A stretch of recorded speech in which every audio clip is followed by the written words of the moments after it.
Apat na drug suspect timbog naman sa magkikihulay na lugar sa Limay at Tabukay, Bataan. Detalye ng balita mula kay Danny Kumilang, Aris 37. Danny, good morning.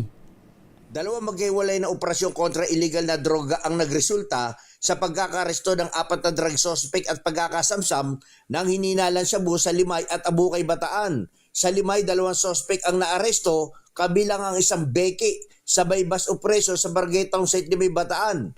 Nasamsam ng mga tauhan ni Police Major GB Albert Dicen ang 26.69 gramo ng hininalan Shabu na nagkakalaga ito ng 181,492 pesos bukod sa cellphone at iba pang ebidensya. Samantala sa Barangay Mabatang, Abukay, isang maghipag na umano'y sangkot sa illegal na droga ang bumagsak sa bypass operation ng Bataan Police Provincial Drug Enforcement Unit sa pamumuno ni Police Major Patrick Carlo Balcanao, katuwang ang Abukay Municipal Police Station nitong Sabado ng gabi.